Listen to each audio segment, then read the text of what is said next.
Shalom semuanya teman-teman pembelajar Alkitab praktikum. Alkitab bukan saja mencatat informasi tapi pelaku firman. So saya mau siang hari ini Anda semuanya betul-betul mencatat buat Anda waktu menangkap pembagian firman ini nangkapnya apa. Dan lihat apa yang Roh Kudus bimbing Anda. Kemudian minta Roh Kudus temani Anda untuk hidupin. Karena hidup dengan Tuhan itu tidak bisa main-main. Karena hidup dengan setan itu nyata. So hidup dengan Yesus mestinya lebih dominan dan lebih nyata. Ikut Tuhan bukan ngikutin orang, bukan mengikuti aliran. Mengikuti pemilik sumber hidup kita, penyelamat jiwa kita. Oke? So saya mau Anda betul-betul menerima Tuhan seperti Tuhan mau diterima. Dia maunya diterima sebagai Bapa. So kita anaknya, sebagai teman dari Tuhan Yesus, so dia kakak sulung kita, sebagai rekan kerja di ladang Tuhan bersama Roh Kudus. Nah itu privilege yang luar biasa. Bagaimana debu yang penuh dosa, yang gak mau tahu Tuhan, bisa dianggap sebagai partner bersama Tuhan di ladangnya Tuhan.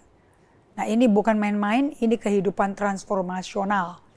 Oke, so saya mau sambut semua teman-teman yang sudah bergabung dari Jakarta. Saya ada di Bali saat ini untuk melayani jiwa-jiwa di Bali. Untuk mengerti bahwa mereka bisa bertemu dan berjumpa dengan Tuhan 24 jam per hari, seminggu, per bulan, per tahun. Yesus maunya seperti namanya Immanuel dan kita sudah mau mendekat Natal. Kata Immanuel bukan untuk bahasa Natal. Itu namanya dia. Mau Natal gak Natal dia namanya Immanuel. Allah beserta kita.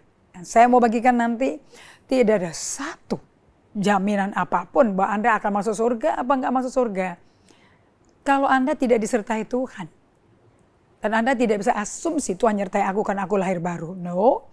Anda bisa melipir keluar. Tuhannya setia sama kita. Kitanya yang gak sadar telah tidak setia. So saya mau Anda betul-betul memiliki free will. That's the most powerful area dari bagian hidup kita. Kehendak bebas, jangan dipakai sembarangan. Tetapi pakai itu untuk kebaikan hidup Anda dan saya. Dan supaya kehidupan Anda dengan Tuhan itu intim. Oke? So bagaimana kabarnya Ibu Ratna Yuliawati? Bagaimana kabarnya Ibu Triani dari Sorong dan juga Pak Erik Togatorop. Terima kasih untuk teman-teman yang masih belajar. Mungkin nggak bisa online tapi Anda tetap bisa connect. Bagi Anda online maupun Anda belakangan, ujung-ujungnya Tuhan minta, are you doing it? Are you living it out? Karena firman tanpa perbuatan mati. Seperti tubuh tanpa roh. Itu hanya orang yang dengar-dengaran tapi tidak melakukan, menipu diri sendiri. So di akhir zaman ini banyak Kristen tertipu, terutama zaman pandemi. So saya mau Anda menjadi the remnant, sisa-sisa sedikitnya bangsa Israel yang betul-betul gak pernah menyembah berhala, gak mau sama sekali, pilih tidak mau. Otot emosimu kuat karena Anda belajar hidup bersama dengan Tuhan. Daging gak suka. Daging kita seterunya Allah. Itu bahasa yang keras tuh. Dari kitab Roma 8 ayat 5 dan 6. Okay? Daging kita seterunya Allah. Musuhnya Allah. So saya mau Anda betul-betul tidak menjadi musuh tapi bisa bersekutu intim. So bersekutu intim itu beda sama musuhan.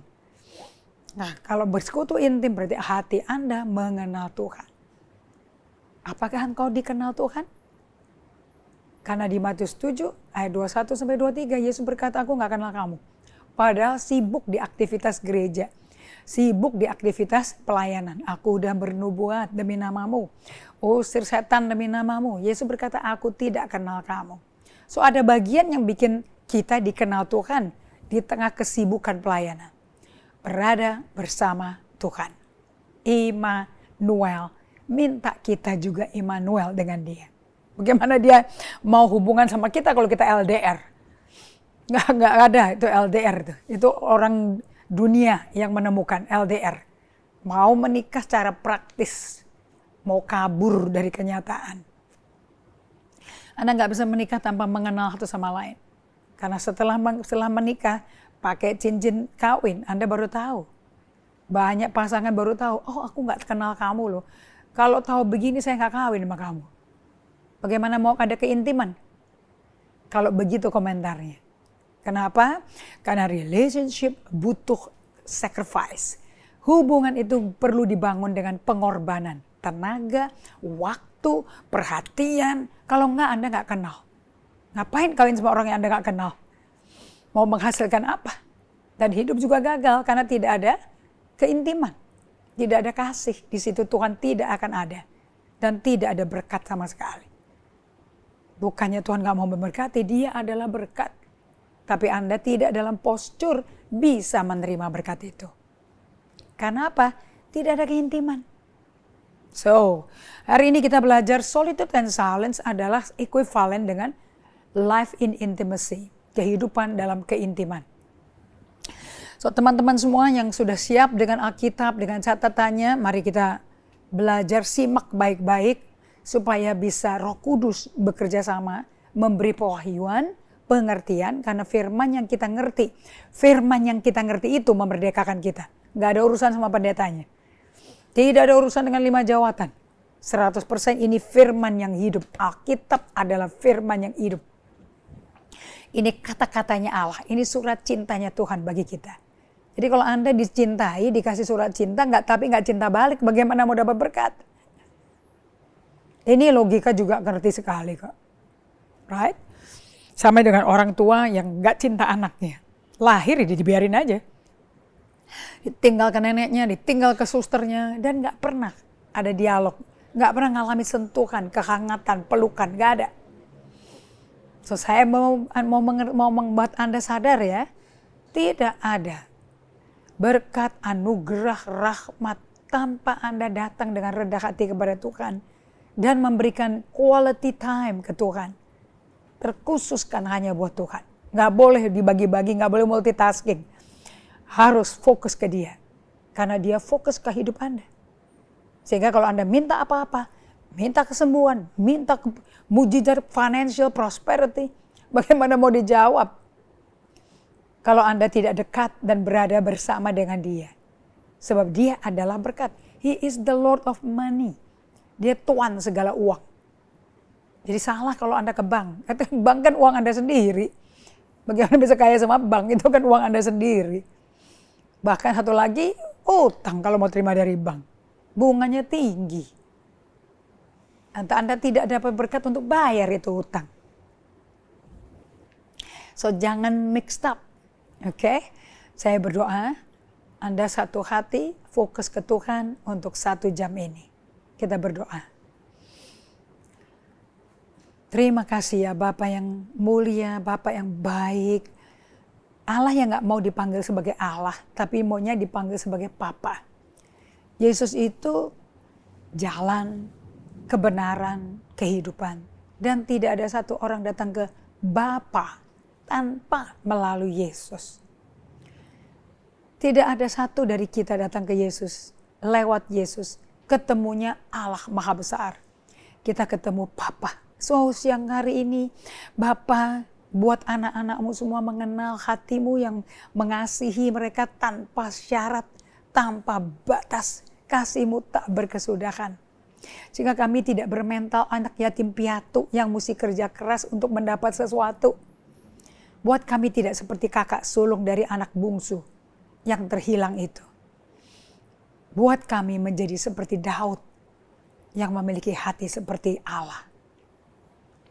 Terima kasih aku minta di dalam nama Yesus urapanmu, pewahyuanmu. Di dalam nama Yesus Kristus Tuhan kami berdoa mengucap syukur. Amin. Kita sampai di hari Kamis yang lalu bahwa hidup bersama dengan Tuhan prakteknya adalah praktek solitude and silence and stillness dan centering before God. Bedanya kita dengan meditasi yang lain-lain ya, aktivitas meditasi olahraga atau agama lain. Kalau kita datang ke hadapan Tuhan Yesus Kristus, langsung ke Tuhan Yesus, tidak ada Tuhan yang lain. Anda mesti duduk di hadapannya. Seperti Maria di hadapan Yesus. tidak seperti Marta. Sibuk buat Tuhan, tapi putus hubungan sama Tuhannya. Ngapain sibuk kerja buat Tuhan kayak Marta? Semuanya juga buat Yesus, sama 12 temannya. Tapi Yesusnya dimarahin sama Marta. Jadi Anda bisa loh sibuk buat Tuhan, tapi tidak dengan Tuhan hidupnya. So, saya perkenalkan praktek solitude and silence and stillness agar Anda punya hubungan pribadi dengan Tuhan dan itu dipupuk dan dapat dirawat. Faktanya, tanpa praktek secara intensional, kebiasaan baru ini untuk tenang di hadapan Allah akan menjadi mustahil kita dapat bertumbuh dewasa ke dalam kerohanian dewasa yang dimanifestasikan dengan doing for God that is sustained by being with God. Semua pekerjaan untuk Tuhan, jangan kayak Marta. Marta 100% bikin buat Tuhan, tapi tidak ditopang, tidak datang dari hati yang sedang bersama Tuhannya. Yang cinta Tuhan, yang gak ada cinta, Marta itu. Dia mau tutupin kesibukan itu untuk nutupin apa? Kekhawatiran dia. Jati diri yang nggak ada. Jati diri dia itu diperoleh dari, lihat dong aku bisa bikin apa. Nih gue korbanin apa yang gue kerjakan ini. Lihat aku punya apa ini. Dan lihat nanti apa kata orang. Gue jadi populer. Itu identitasnya Marta itu. Buat Tuhan, tapi nggak kenal Tuhan dan nggak bersama Tuhan. Tetapi Maria sama seperti Daud. Semua yang dia kerjakan untuk Tuhan keluar dari hati yang berada bersama Tuhan. Orang kayak gini bisa dewasa rohani. Emosinya bisa sehat. Oke? Dan Anda yang tidak dewasa rohani terus sampai zaman ini, Anda saya rasa nggak siap untuk masuk dalam pernikahan anak domba Allah loh. Di mana Yesus jadi mempelai laki, gereja jadi perempuan, mempelai perempuannya. Are you sure Anda sudah fit untuk menjadi calon pengantin perempuannya? Are you sure? Karena kita begitu penuh dengan distraction, kekhawatiran, bikin banyak perencanaan-perencanaan, lagi mikir terus mau ngapain. Sehingga dunia manusia batinmu, tempat Yesus berdiam, itu namanya our inner world, itu padat, sumpek, sesak. Sampai udah gak ada tempat lagi untuk Allah hadir loh. Hanya mengizinkan ruangan dikit aja bagi Allah untuk mengisi kita. Hati-hati ya. Nah, so Anda mesti izinkan saya mengklarifikasi ini. Mengintegrasikan silence and stillness sepenuhnya. Itu benar-benar mentransformasi cara kita mengikuti Yesus dan cara kita memimpin. Leadership itu tergantung 100% bagaimana batinmu ditransformasi. Itu nggak bisa terjadi tanpa ada integrasi silence and stillness dan solitude antara Anda dan Tuhan. Dan dengar yang baik-baik ya, Yesus bukan di depanmu, dia maunya hidup di dalammu.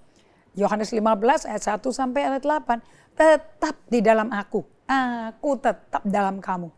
Jadi Yesusnya bukan di luar, justru di dalam. Kehadiran di dalam kita, Anda peka enggak? Sadar enggak? Ada relationship enggak dengan kehadiran dia di dalam badanmu? So, inilah sekarang saya mau bagikan kepada kalian semuanya bahwa mengintegrasi silence and stillness itu yang satu-satunya bisa mentransformasi cara kita ngikut Yesus dan bagaimana kita memimpin. Nah, kenapa kok solitude and silence itu mutlak? Kalau sekarang kalau Yesus masih ngomong is one thing necessary. Satu hal yang perlu Maria memiliki itu dan tidak akan diambil dari dia. Martha nggak punya apa-apa. Martha have nothing for Jesus and be with Jesus. Nomor 1, solitude silence ini. Dalam solitude dan silence, nomor 1, Anda lepas semua yang Anda kontrol. Orang kekhawatiran itu apa sih? Orang khawatir itu apa sih? Orang yang pegang kendali sendiri. Begitu kendalinya lepas, mulai nggak bisa kepegang, nggak terkendali, wah panik. Yang keluar marah-marah. Dan banyak ngoceh-ngoceh yang nggak perlu-perlu. Sampai orang dengernya kok aneh ya, ngomongnya begitu sih. Ada apa sih sebetulnya hidupnya dia? Oke. So in silence and stillness, pada waktu kita SS, kita tuh let go. Apa sih letting go? Surrendering our will to God's will. Number one, kita melepaskan kehendak kita kepada kehendak Allah. Jadi kehendak kita kita nggak hitungan lagi. Kehendak kita adalah kehendak Allah. Jadi pada waktu kita berdoa, kita itu lagi berserah. You know when you are SS doing nothing, suruh berdiam kan, katanya Marta nganggur loh. Suruh si Maria kerja tuh. Suruh saudara saya kerja itu. Masa aku kerja sendiri? Jadi di mata orang multitasking, super sibuk, banyak distraksi. Orang berdoa tuh apa? Orang nganggur kan? Gak produktif kan? Ternyata Yesus berkata dengan Marta, Maria itu memiliki satu hal yang perlu, yang tidak akan diambil dari dia. Jadi Marta tidak punya satu hal apapun, kecuali seksi repot luarnya tok. Hatinya hampa sama Tuhan. Nah, kalau Anda solitude and silent seperti Maria, number one, Anda berserah kepada Tuhan, all that you are. Number dua, Anda percaya sama dia. Oke, so Anda praktekkan day by day ini. Nomor dua, so tadi nomor satunya, in silence we let go, kita surrender our will to God's will. Karena jantung dari undangan Tuhan Allah kita adalah menyerahkan pengendalian hidup kita, dan kita lepasin ke Tuhan, Tuhan yang kendalikan. Nah begitu Tuhan kendalikan semua kehidupan kita, kemauan kita, passion kita, lega, entengnya gak keruan, gak ada beban. Jadi kalau orang bilang aku berat, beban berat nih, ya karena kamu pakai kehendakmu sendiri, kehendakmu tidak selaras dengan kehendak Allah. So Anda mesti latihan praktek tiap hari, otot lepas dari pegangan kita, otot ngelepasin kontrol kita, otot ngelepasin kendali kita setiap momen dan setiap saat dari ilusi bahwa kita adalah pusat alam semesta. Oh, jadi orang yang khawatiran, cemas itu ada orang yang melihat dirinya adalah pusat alam semesta. I'm the center for everything. Semua mesti nyenengin saya. Well, you be the most miserable person in the whole world. Karena nggak ada orang yang ngertiin kamu 100%. Dan tidak ada orang hidup mati buat hanya demi melayani kalian. Okay, but one person yang lakukan segalanya untuk kita dilayani satu persatu. Jesus, anak domba Paskah. Jadi waktu kita doa, kita menyerahkan keinginan-keinginan kita, nafsu-nafsu daging kita, controlling kita lepasin semua. Okay, jadi dalam segala situasi sehingga kita bisa mengalami keamanan. So, setiap kali Anda doa, coba Anda periksa dong motivasi doamu apa sih? Permohonan Anda itu apa sebetulnya selama ini kepada Tuhan? Untuk Anda kaya, untuk Anda makmur, untuk Anda enak hidupnya, atau untuk menggenapi kehendaknya Tuhan? Seperti ada tertulis. Akarnya apa sih? Kalau orang itu sampai doa, sampai teriak-teriak itu kenapa? Akarnya takut. Takut kalau nggak dapet apa yang didoain. Oke, so saya baru sadar bahwa banyak tuh permintaan-permintaan orang itu sebetulnya yang dilakukan tuh tanpa sadar untuk kepentingan diri sendiri. Akibatnya tidak ada the joy of communion dengan Tuhan Yesus. No joy. Dengan berkomuni, bersekutu intim dengan Tuhan tuh nggak ada joy.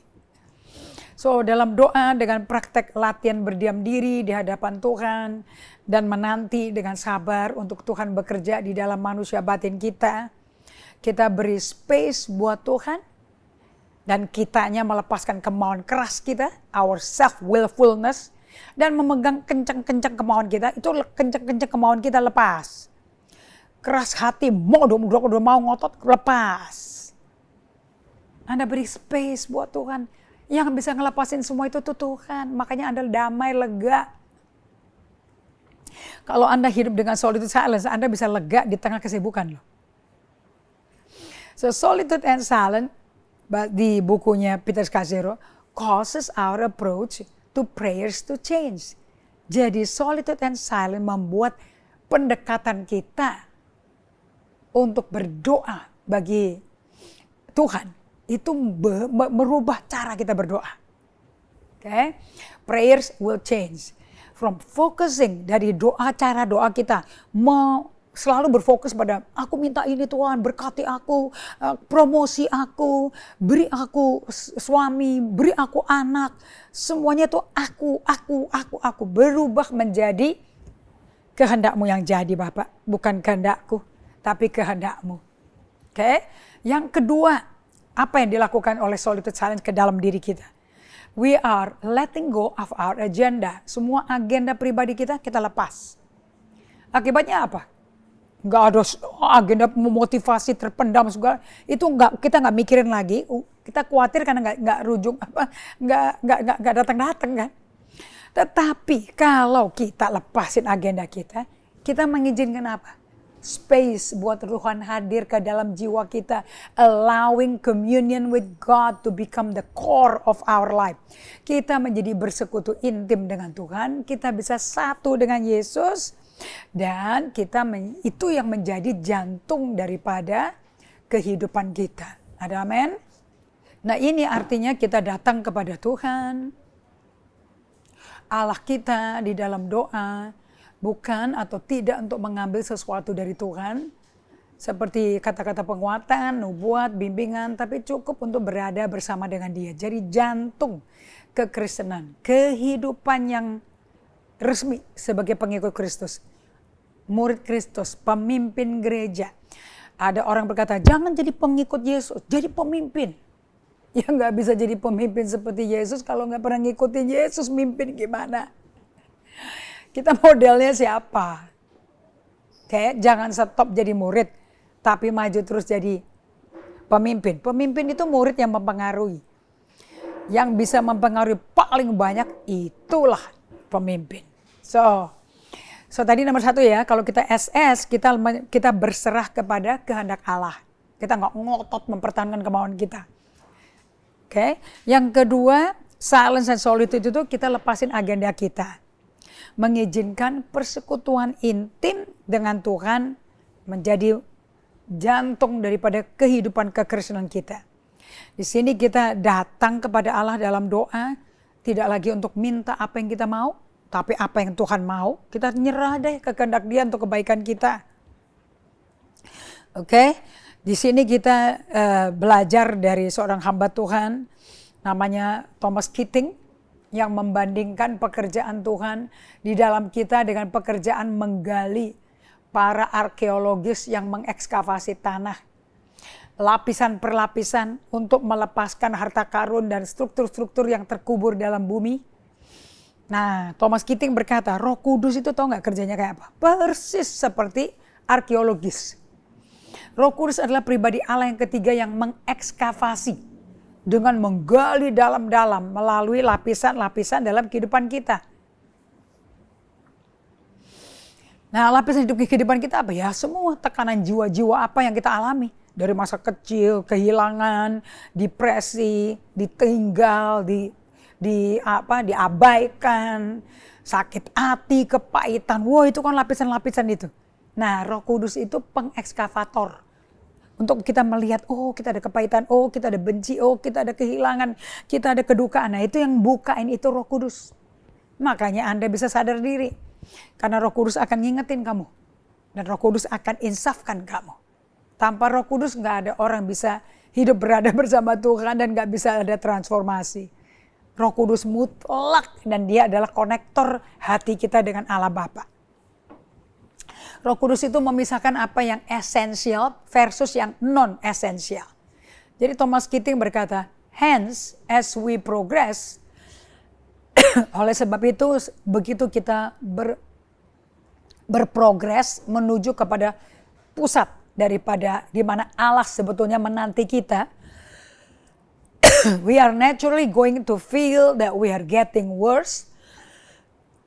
This warns us that the spiritual journey is not a success story or a career move. It is rather a series of humiliation of the false self. Jadi kalau Anda mau tahu kehidupan dengan Tuhan, solitude and silence, itu sebetulnya suatu perjalanan rohani. Nggak ada keberhasilan, nggak ada perubahan karir, tambah kaya, tambah hebat, nggak ada hubungan. Karir apapun Anda lakukan kalau Anda nggak punya spiritual journey, nothing change. Yang membuat Anda mengalami promosi itu transformasi di dalam Anda ada nggak? Karakter Kristus ada nggak terbentuk? So it is rather a series of humiliation of false self. Keren banget tuh. Penghinaan manusia palsu kita. Penghinaan si manusia daging gitu loh. Penghinaan si manusia lama. Jadi sekarang tambah lama saya tambah ngerti loh. Paulus berkata kepada jemaat Korintus di 2 Korintus 5 ayat 17. Barang siapa dalam Kristus, dia adalah ciptaan baru. Yang lama telah berlalu, yang baru sudah datang. Saya tanya sama Tuhan, kenapa sih nggak bilang aja yang lama mati gitu loh. Kita sih kepinginnya yang lama mati aja. Kalau enggak kita gontok-gontokan. Kehendakku, kehendak manusia lama atau kehendak Tuhan. Ini nggak pernah bisa ketemu loh nih. Ini hanya bisa nyerah manusia lamanya. Supaya kehendak Tuhan yang keluar. Sehingga kita bisa serupa Kristus. Tapi kalau kehendak manusia lama menang terus, ya sudah. Sama sekali Anda bukan pengikut Kristus, pengikut daging.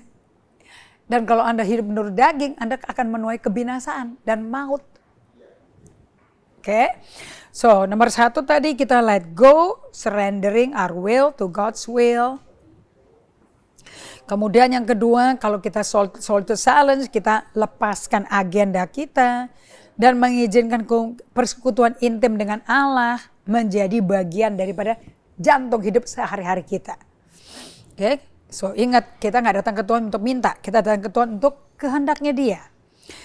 Untuk tahu kehendak Dia apa dan menjadi kehendak kita kehendak itu. Silence slow us down enough to receive God's love without distraction. Solitude and silence memungkinkan kita untuk bisa duduk dengan kalem sekali, menerima kasih Allah tanpa dapat diganggu. Jadi kita sadari bahwa keberadaan kita sebagai manusia itu adalah ekspresi dari kemakmuran, kelimpahannya Allah, dan kasihnya Allah yang mengalir ke kita. Jadi kalau Anda bersama Allah, itu kasihnya ngalir terus. Semua karunia-Nya ngalir terus. Oke? Semua kemurahan-kemurahan Tuhan ngalir terus. Jadi kita sekarang punya space untuk menerima kasihnya Allah dan mengizinkan Dia untuk bisa mensaturasi setiap aspek daripada pribadi diri kita. Satu tahapan per tahapan. Oke, yang nomor 3, SS itu mengizinkan kita mengalami Tuhan yang lebih dalam lagi, mentransformasi kita. Jadi lahir baru mungkin yang ditransformasi 10%. Setelah itu Anda bergaul dengan Tuhan, mengenali diri Anda siapa, bahwa Anda hanyalah pelayan yang memimpin. Nah, kalau Anda lihat di mana dalam firman diajarkan bahwa kalau kita datang ke Tuhan, berjalan dengan Tuhan, maka kita nggak puaskan lagi. Apa yang kita nggak puaskan? Kita tidak puaskan sama sekali nafsu daging. Oke, so Anda sekarang udah mulai sadar belum? Kalau nggak SS, nafsu dagingnya kontrol kita. 1, 2, 3, dalam silence and solitude kita allowing God to deeply transform us, mengizinkan Allah untuk secara mendalam mentransformasi kita. Oke. Nomor 1, 2, 3. Nomor 3 nih. Silence and solitude mengizinkan Allah untuk mentransformasi kita di bagian paling dalam. Oke. Nah, di sini yang Thomas Keating berbicara mengenai bagaimana operasi tersebut itu dilakukan. Oke, nomor yang keempat. Di dalam solitude and silence kita lepaskan kehendak kita. Dan opening ourselves to hear God speak. Membuka diri kita untuk mendengar Allah berbicara. Buka diri kita untuk mendengar Allah bicara. Oke, so Anda mencatat semuanya? Oke, kita bahas yang ini ya. Dalam silence and solitude, membuka diri kita mendengar Allah. Coba bayangkan dalam sebuah relasi dengan seseorang yang ada hanyalah Anda kata-kata permohonan, permintaan. Pembicaranya kayaknya satu arah ya. Oh Tuhan kau baik, kau Allah yang baik, kau Bapa yang sempurna, segala pemberian yang sempurna dan bagus itu datang dari Bapa segala terang. Oh kau, padahal Anda melaratnya luar biasa. Anda depresi dengan melaratnya Anda. Anda sedih dengan kekurangan Anda. So sekarang, apa yang terjadi jika kita integrasikan berdiam dengan intensional ke dalam kehidupan doa kita? Coba sekali lagi, sekarang. Apa yang terjadi jika kita integrasikan berdiam dengan intensional ke dalam kehidupan doa kita? Jadi tiap kali Anda doa selalu ada SS. Maka kita akan masuk ke dalam pembicaraan dua arah. Kalau khotbah begini satu arah. Dan Tuhan mau dua arah dialog. Makanya kalau Anda doa, udah cukup. Berdiam dan melakukan apa yang Tuhan suruh. So, kita mesti integrasikan berdiam intensional dengan kehidupan doa kita, so kita bisa masuk ke dalam pembicaraan dua arah. Pembicaraan dua arah ini mengizinkan kita tetap tinggal bersama Tuhan, dipelukan Tuhan, dan memberi perhatian penuh untuk mendengar Tuhan. Oke, nah, kalau ini dilakukan tiap hari kan bagus. Tapi kok cuman kalau ada maunya kan nggak lucu. Anda juga nggak ada otot kasih, nggak ada otot mendengar Tuhan. Bagaimana mau bisa dengar Tuhan dan marah-marah kalau dikasih tahu kamu perlu diam berdoa. Apa sih dia berdoa-doa? Oke. Jadi praktek latihan setiap hari sepanjang hari dengan solitude and silence selama 2 menit atau 5 menit atau 10 menit di awal, 10 menit di akhir membuat kita alami sebuah revolusi dalam relasi kita dengan Tuhan dalam Kristus. Ini bagus sekali saya lihat nyata ini di Petrus Kasiro, Magiaris Kasiro. Oke, praktek solitude and silence yang intensional tambah lama tambah naikin. Tapi saya mau kasih tahu jangan terpaku dengan berapa lamanya. Enggak ada hubungan. Yang mesti Anda paku adalah berapa dalamnya aku kenal Tuhan dan dikenal Tuhan. Itu bisa 5 jam, bisa 10 jam, bisa 1 hari weekend. Liburan dan Anda pakai untuk berdiam diri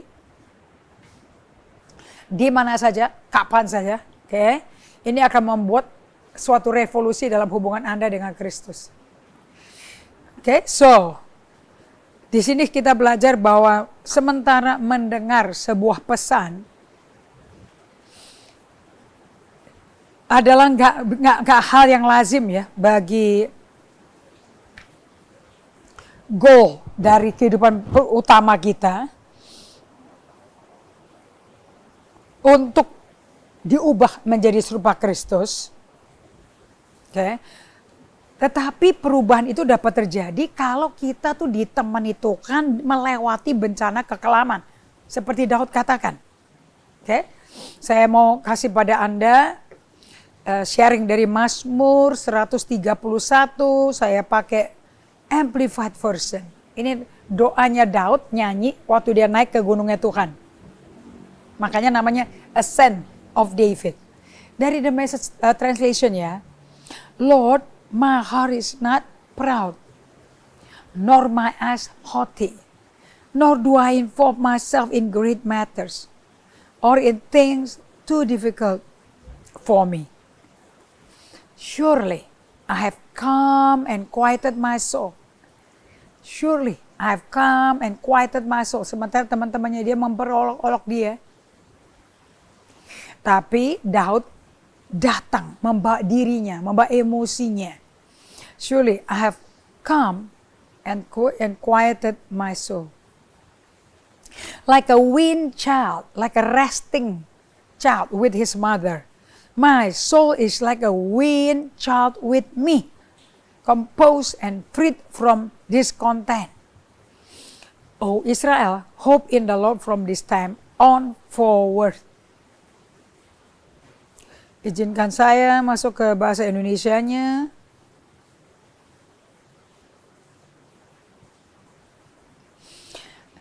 Ini orang yang integrasi solitude silence dengan imannya nih.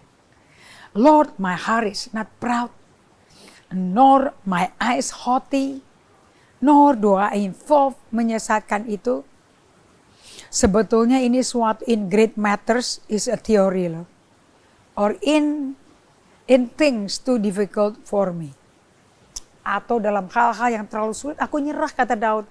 Aku nyerahnya bisa kayak baby di dada maminya berhenti menyusu. Itu udah rest total.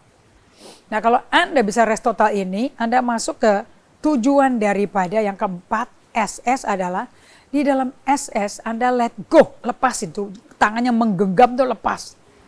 Opening ourselves to hear God speak. Jadi Anda mesti bayangkan, memiliki hubungan dengan seseorang, tapi yang kalau dia datang, kalau Anda ketemu sama dia, kerjanya cuma diomongin aja. Kalau Anda ngomong sama orang, ngomong terus, itu kita mesti gimana ya? Nggak bisa sampai tujuan dan kita terganggu. Betul ya? Nah, sementara pengajaran mengerti bukan yang utama, tetapi spending with God at home itu yang utama. Saya ulangi lagi ya. Sementara mendengar suara Tuhan atau melalui message akan live akan mengangkat. Saya ulangi lagi ya. Oke. Pada waktu kita menyerahkan diri kita dan mengintegrasi, sementara kita dengar pesan Tuhan, oke? Dan mendengar pesan itu kalau bukan menjadi goal utama, wah itu bahaya ya. Dari berada bersama Tuhan, dari waktu pribadi dengan Tuhan, dalam keheningan, keteduhan. Kalau kita while listening for a message is not the primary goal, kalau tujuannya mendengar firman, bukan tujuannya berada bersama dengan Tuhan in silence, saya sering menemukan Allah itu nyentuh kita, menginsafkan kita, agar kita bisa membuat keputusan-keputusan lebih baik, mengundang kita untuk melepaskan ansietas, atau bicara kepada kita tentang kehilangan dalam satu bagian daripada hidup kita. Okay. Saya tidak pernah tidak solitude and silence, dan saya tetap kagum sampai hari ini bagaimana Allah mau bisa berkata kepada kita bahwa waktu dia gak beralih, when he turn away from external, begitu dia berbalik dari eksternal ke internal, suara-suara eksternal internal di sekitar kita, Allah mau kasih tahu bahwa kasih karunia-Nya tidak pernah berkesudahan, tidak pernah ninggalin kita. Okay? Jadi sekarang bagaimana, apa yang terjadi setelah kita datang kepada seseorang atau kepada Tuhan, tapi nggak banyak kata-kata permohonan terus. Jadi apa yang terjadi kalau kita mengintegrasikan berdiam dengan intensional ke dalam doa, kehidupan doa kita. Ya, jadi SS itu bagian doa loh, Anda nggak bisa SS sendirian aja. Kita akan masuk di dalam pembicaraan dua arah. Pembicaraan dua arah mengizinkan kita tetap tinggal bersama dengan Tuhan, di pelukan Tuhan, dan memberi perhatian penuh untuk mendengar Tuhan. Oke. Jadi praktek latihan setiap hari sepanjang hari dengan solitude dan silence selama 2 menit atau 5 menit atau 20 menit membuat kita alami sebuah revolusi dalam relasi kita dengan Tuhan dalam Kristus. Saya mau bagikan pada Anda satu jiwa baru, ya baru bergabung sama kami di GGA Bali. Dia suka ngikutin ibadah saya waktu saya masih keliling-keliling Indonesia, dan dia menemukan saya ada di YouTube. Akhirnya kita ketemu di Bali karena dia ternyata bermukim sementara di Bali. Dan dia lakukan SS. Apa sih itu SS? Dan dia dengerin Bible study saya setiap Kamis dan Sabtu. Waktu dia dengerin itu, dia angkat tangan berserah, tangan kebuka, dan kemudian dia tarik napas hidup di dalam hadirat Tuhan seperti Tuhan sendiri hadir. Dan pada waktu dia ngangkat tangan, tangannya kesetrum kenceng sekali. Lidah tuh komat kamit kenceng sekali.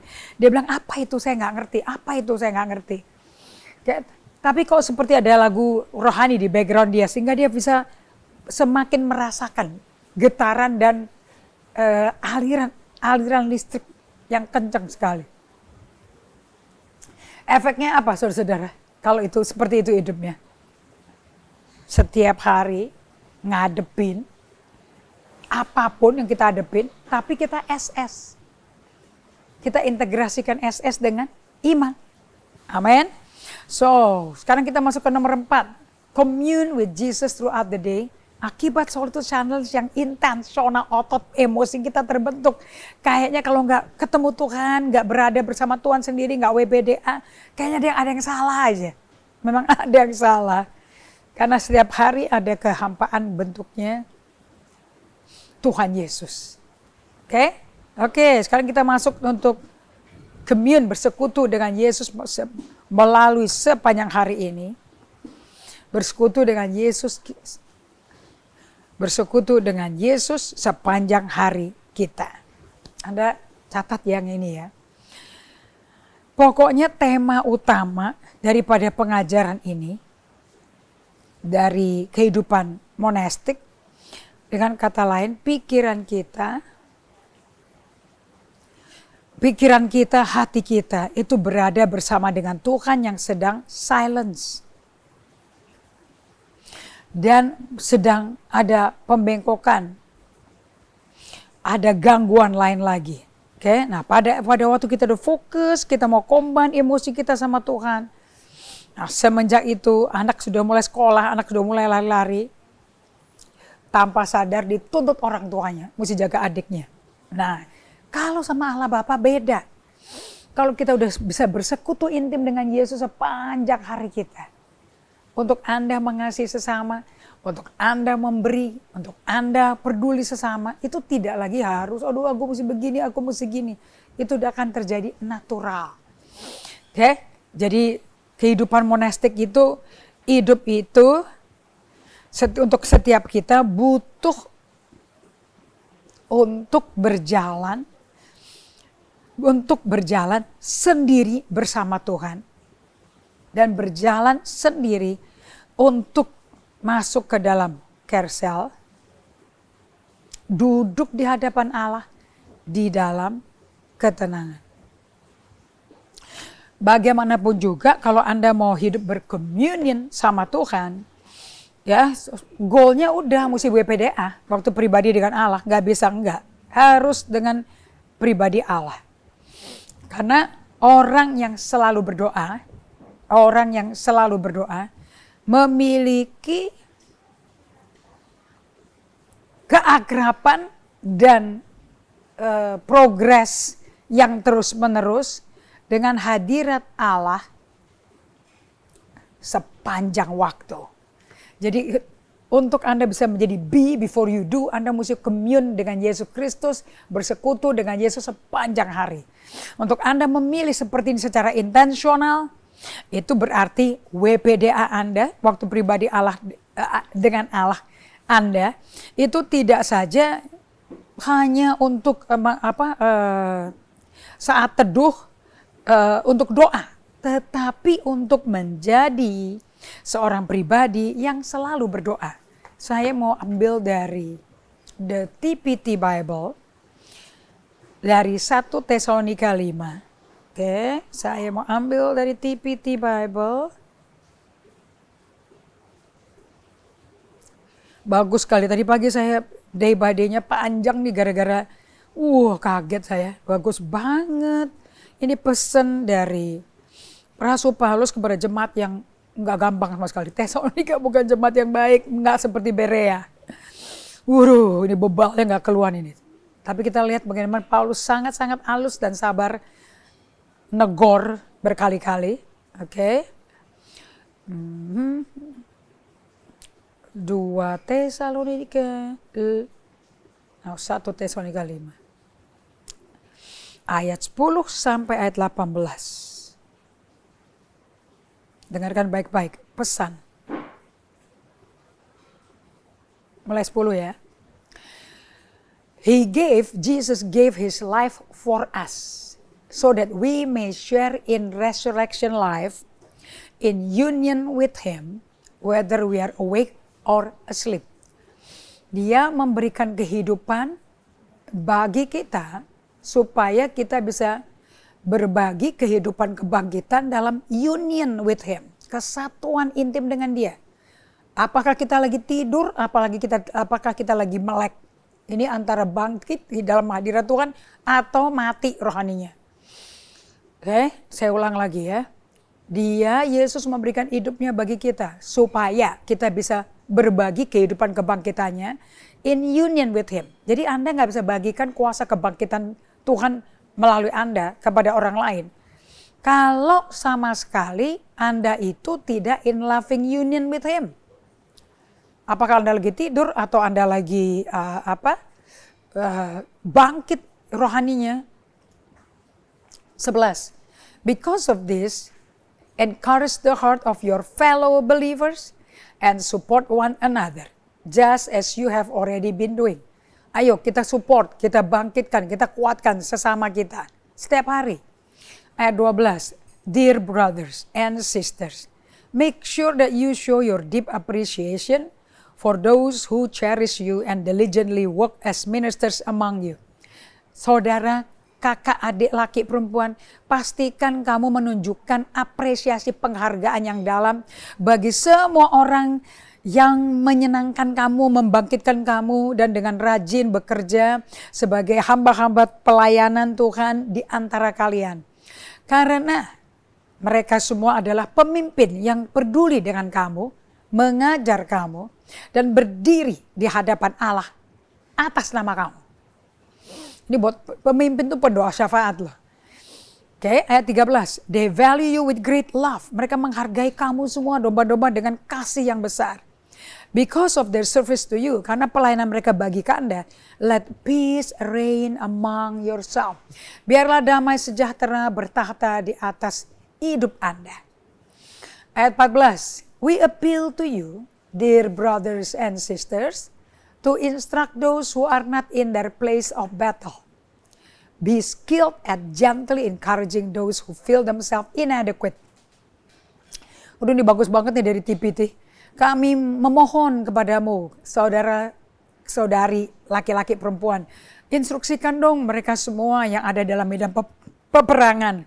Kamu mesti punya keahlian untuk dengan lembut menguatkan mereka-mereka yang merasa dirinya belum siap, belum sempurna. Be faithful to stand your ground. Jadilah setia untuk berdiri di tempat Anda.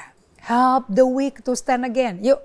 Tolong yang lemah untuk bisa berdiri lagi. Be quick to demonstrate patience with everyone. Cepat untuk mendemonstrasikan kesabaran dengan semuanya.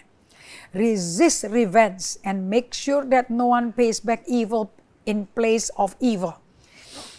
Lawan balas dendam. Jangan mau balas dendam. Ya pastikan tidak ada satu orang membalas kejahatan dengan kejahatan. Oke?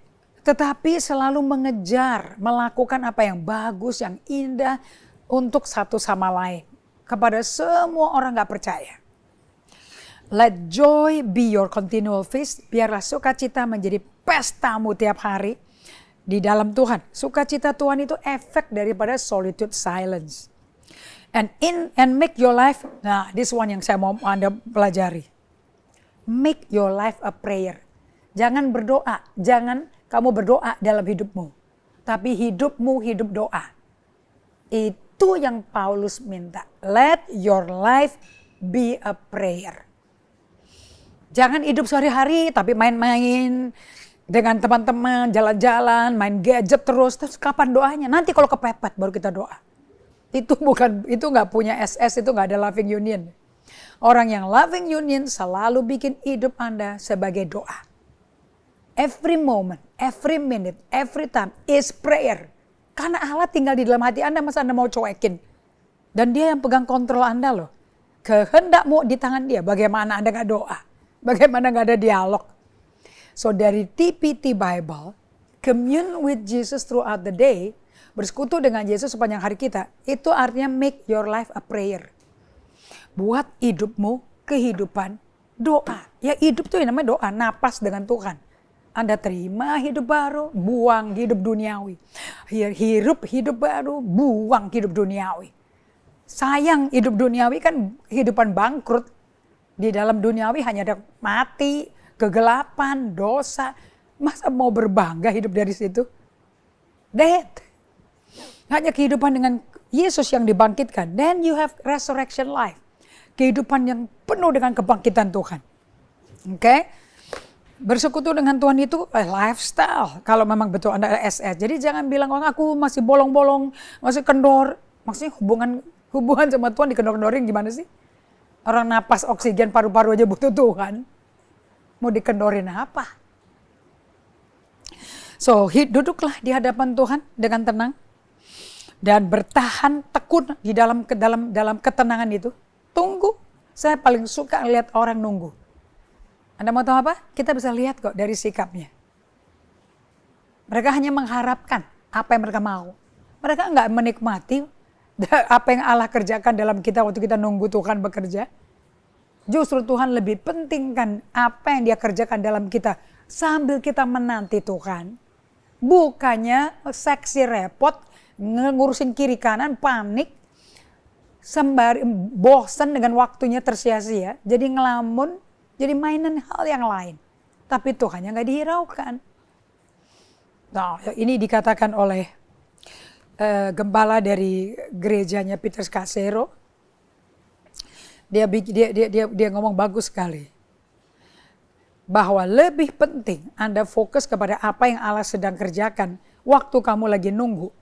Daripada nungguin apa yang kamu harapkan datang. What God does in us, apa yang Allah kerjakan dalam kita, as we wait, sambil kita nunggu, itu seringnya lebih penting daripada kita nungguin nerima barang. Nerima apa yang kita mau, nerima apa yang kita kepinginin punya.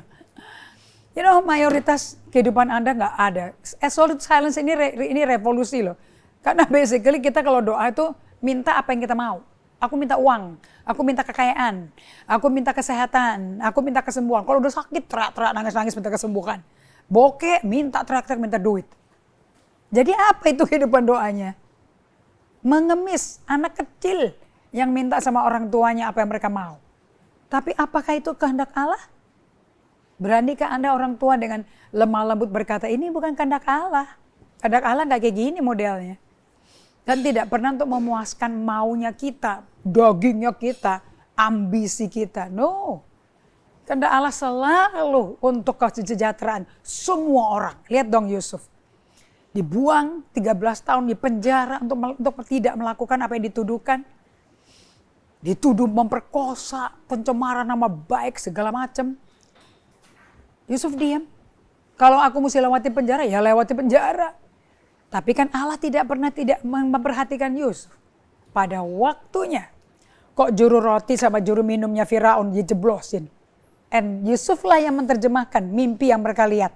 Satu mati, satu hidup. Dan kembali ke posnya. Nah, suatu hari dong Allah bikin Firaun mendapat mimpi buruk.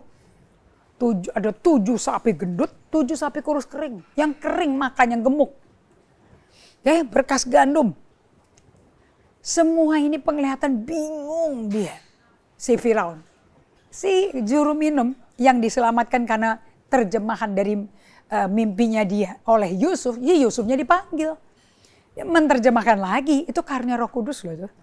Jadi kalau Anda punya karunia Roh Kudus karena bersekutu dengan Tuhan, tidak main-main gereja-gerejaan, Kristen-Kristenan, itu karunia Roh Kudus akan bikin Anda ke tempat-tempat terkenal. Anda akan ketemu sama raja-raja dan pemimpin-pemimpin. Daniel selalu hidup di depan raja-raja Babel. Nggak pernah menjadi orang kecil di dapurnya Babel. Selalu di samping kanan penasihat utama. So, communion with Jesus throughout the day. Anda mesti hidup harus seperti 1 Tesalonika 5:17c, King James Version. Pray without ceasing. Kalau saya suka di TPT Bible, the Passion Translation Bible. Have a life of prayer. Hidupmu tuh 24 jam itu hidup napas, itu napas doa. Hirup hadirat Tuhan. Karena tiap hari Anda napas, tiap menit juga napas. Sambil dengerin saya juga napas, saya sambil ngomong juga napas. Tapi Anda hirup hadirat Tuhan. Buang emosi negatif yang Yesus gak pernah kasih. Semenjak itu, kehidupan doa Anda atau kehidupan Anda sebagai pendoa, tapi bukan fungsional pendoa bayaran, pendoa panggilan. It's a life of prayer. Sehari-hari is a life of prayer. Leadership Anda akan berubah karena dipimpin oleh Roh Kudus. Jadi Anda nggak petak-petakin gitu loh, compartmentalize. Ini jam doa, ini jam makan, ini jam khotbah, jam belajar Alkitab. No, every day is a life of prayer. Sama, makanya doa bernapas saya perlu ajarin. Kenapa? Every day you breathing. Setiap hari kamu juga bernapas. So can we ganti? Karena bernapas itu kita tarik hadirat Tuhan. Every day is a prayer life. Because every day you breathe. Every day you inhale. Every day you hirup hadirat Allah. Hirup Roh Kudus. Apa hubungannya dengan berbahasa roh? Bahasa roh itu karyanya Roh Kudus. Anda gak usah terlalu sibuk dengan miliknya Roh Kudus. Miliki Roh Kudusnya. Akibatnya Anda akan dipakai oleh Roh Kudus menjadi tempat karunia-Nya dinyatakan. Miliki Roh Kudus, karunia-Nya akan dinyatakan melalui hidup Anda dan saya. Jangan ngejar karunia, tapi nggak ada Roh Kudus. Itu nanti jadi roh sesat, jadi nabi palsu, jadi pendoa kedagingan. Makanya nggak ada mujizat. Mujizat pertama yang ngalami Anda, pendoanya, bukan orang luar. Oke, kenapa? Karena Anda ngalami Tuhan duluan, baru bisa disampaikan ke orang lain, baru orang lain bisa nerima. Jadi kita betul-betul penyalur. So saya minta pada Anda semua, jangan petak-petakin, kotak-kotakin hidup kekristenan kok di kotak-kotak, orang napas kok di kotak-kotak. Anda mau ngatur, Anda nggak napas 5 jam, mati pingsan. Alright, so saya mau waktu pribadi dengan Tuhan, Bible study sendiri, doa sendiri.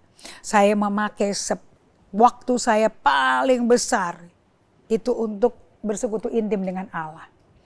Dan semua program-program ini nggak bikin saya dekat sama Tuhan. Dekat sama Tuhan akibatnya melakukan semua itu. Alright?